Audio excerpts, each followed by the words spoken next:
وَتِلْكَ حُجَّتُنَا آتَيْنَاهَا إِبْرَاهِيمَ عَلَىٰ قَوْمِهِ نَرْفَعُ دَرَجَاتٍ مَّن نَّشَاءُ إِنَّ رَبَّكَ حَكِیمٌ عَلِیمٌ۔ یہ ہماری حجت ہے، یہ ہماری دلیل ہے جو ہم نے حضرت ابراہیم علیہ السلام کو عطا فرمائی تھی ان کی قوم کے مقابلے میں۔ یعنی یہ جتنے بھی دلائل ابراہیم علیہ السلام نے نمرودیوں کو دیے تھے، چاند کے طور پر، سورج کے طور پر اور تاروں کے طور پر، یہ اللہ تعالیٰ نے فرمایا کہ یہ ہماری دلیل ہے جو ہم نے حضرت ابراہیم علیہ السلام کو ان کی قوم کے مقابلے میں، قوم کی تردید کرنے میں عطا فرمائی تھی۔ نرفع درجات من نشاء، ہم درجے بلند کرتے ہیں جس کے چاہتے ہیں، یعنی عقل کے لحاظ سے، فہم کے لحاظ سے، شعور کے لحاظ سے ہم درجے بلند کرتے ہیں۔ ابراہیم علیہ السلام کو اللہ تعالیٰ نے بڑے درجات عطا فرمائے تھے۔ ان ربک حکیم علیم، اے میرے پیارے حبیب علیہ السلام، بے شک آپ کا رب حکمتوں والا بھی ہے اور بہت سے علموں والا بھی ہے۔ وَوَهَبْنَا لَهُ إِسْحَاقَ وَيَعْقُوبَ، اور ہم نے حضرت ابراہیم علیہ السلام کو اسحاق جیسا بیٹا بھی عطا فرمایا اور یعقوب جیسا پوتا بھی عطا فرمایا۔ حضرت اسحاق علیہ السلام آپ کی بیوی حضرت سائرہ رضی اللہ تعالی عنہ سے پیدا ہوئے تھے، اور جناب ابراہیم علیہ السلام کی زندگی میں ہی اللہ تعالیٰ نے یعقوب جیسا پوتا بھی حضرت ابراہیم علیہ السلام کو عطا فرمایا۔ کُلًّا ہدینٰا، ان سب کو ہم نے ہدایت عطا فرمائی تھی، یعنی ان سب کو ہم نے ہدایت دے کر دنیا کے اندر بھیجا تھا۔ وَنُوحًا ہدینٰا مِن قَبْلُ، اور ان سے پہلے ہم نے حضرت نوح علیہ السلام کو ہدایت دے کر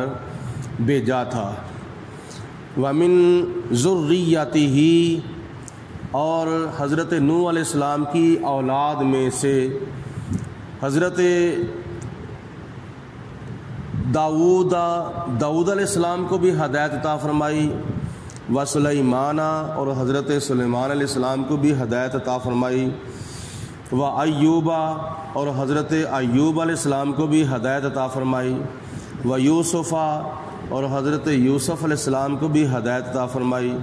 وموسیٰ، اور حضرت موسیٰ علیہ السلام کو بھی ہدایت عطا فرمائی، وہارون، اور حضرت ہارون علیہ السلام کو بھی ہدایت عطا فرمائی، وَكَذَلِكَ نَجْزِي الْمُحْسِنِينَ، اور اسی طرح ہم نیکوکاروں کو جزا اور بدلہ عطا فرماتے ہیں۔ یہ سارے نبی جن کا ذکر کیا گیا ہے، داؤد علیہ السلام، سلیمان علیہ السلام، ایوب علیہ السلام، یوسف علیہ السلام، موسیٰ علیہ السلام، ہارون علیہ السلام، یہ سارے کے سارے حضرت نوح علیہ السلام کی نسل میں پیدا ہوئے تھے۔ آگے فرمایا وزکریا، اور ہم نے حضرت زکریا علیہ السلام کو بھی ہدایت عطا فرمائی، وعیسیٰ، اور حضرت عیسیٰ علیہ السلام کو بھی ہدایت عطا فرمائی، ویحییٰ، وعیسیٰ، اور یحییٰ علیہ السلام کو اور حضرت عیسیٰ علیہ السلام کو بھی ہدایت عطا فرمائی، الیاس، اور حضرت الیاس علیہ السلام کو بھی ہدایت عطا فرمائی، کل من الصالحین، اور یہ سارے کے سارے نبی اللہ تعالیٰ کے نیک تھے، یعنی نیکوں میں سے تھے۔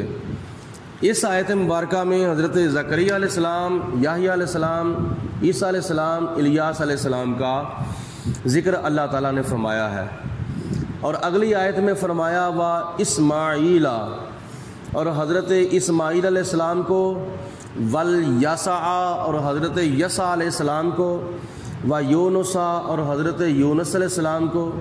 ولوطن، اور حضرت لوط علیہ السلام کو وَكُلٌّ هَدَيْنَا وَكُلٌّ فَضَّلْنَا عَلَى الْعَالَمِينَ، ان سب نبیوں کو ہم نے پورے جہانوں کے اوپر فضیلت عطا فرمائی تھی۔ کس کو؟ اسماعیل علیہ السلام کو، یسع علیہ السلام کو، اور یونس علیہ السلام کو، اور حضرت لوط علیہ السلام کو ہم نے پورے جہانوں میں سے زیادہ فضیلت عطا فرمائی تھی۔ وَكُلًّا فَضَّلْنَا عَلَى الْعَالَمِينَ وَمِنْ آبَائِهِمْ، اور ان کے کچھ اباء و اجداد کو، یہ جتنے بھی نبی اللہ تعالیٰ کے جن کا یہاں 3 آیتوں میں ذکر کیا گیا ہے، ان 3 آیات میں تقریباً 18 نبیوں کا ذکر کیا گیا ہے، تقریباً، اور ان سب کو پورے جہانوں کے اندر ہدایت بھی عطا فرمائی اور فضیلت بھی عطا فرمائی۔ آگے فرمایا وَمِنْ آبَائِهِمْ، اور ان کے کچھ اباء و اجداد کو بھی، وَذُرِّيَّاتِهِمْ، اور ان کی کچھ اولاد کو بھی، وَإِخْوَانِهِمْ، اور ان کے کچھ بھائیوں کو بھی ہم نے فضیلت عطا فرمائی۔ وَاجْتَبَيْنَاهُمْ، اور ہم نے ان کو چن لیا تھا، پورے جہانوں میں سے ہم نے ان کو چن لیا تھا۔ وَهَدَيْنَاهُمْ، اور ہم نے ان کو ہدایت عطا فرمائی، إِلَىٰ صِرَاطٍ مستقیم، سیدھے راستے کی طرف، یعنی صراط مستقیم کے اوپر۔ ذَلِكَ هُدَى اللَّهِ، یہ اللہ تعالیٰ کی ہدایت ہے، يَهْدِي بِهِ مَن يَشَاءُ مِنْ عِبَادِهِ، وہ رہنمائی فرماتا ہے، ہدایت عطا فرماتا ہے جس کو چاہتا ہے اپنے بندوں میں سے۔ وَلَوْ أَشْرَكُوا لَحَبِطَ عَنْهُمْ مَا كَانُوا يَعْمَلُونَ، اگر بالفرض، ویسے امکان نہیں ہے، توقع نہیں ہے، ان اللہ تعالیٰ کے پیاروں سے، ان پاک ہستیوں سے توقع نہیں، لیکن خدا تعالیٰ پھر بھی فرماتا ہے ہماری نصیحت کے لیے اور ہمارے سبق کے لیے۔ اللہ تعالیٰ ارشاد فرماتا ہے کہ وَلَوْ أَشْرَكُوا، اور ان میں سے بھی اگر کوئی شرک کرتا، ویسے ان میں سے کسی سے شرک کی امید بھی نہیں، وہم و گمان بھی نہیں کیا جا سکتا، پھر بھی اللہ تعالیٰ نے فرمایا اگر بالفرض ان میں سے کوئی بھی شرک کرتا، لَحَبِطَ عَنْهُمْ مَا كَانُوا يَعْمَلُونَ، تو ان کے بھی درجات، ان کے بھی اعمال جو تھے وہ برباد ہو جاتے جو وہ دنیا میں عمل کیا کرتے تھے۔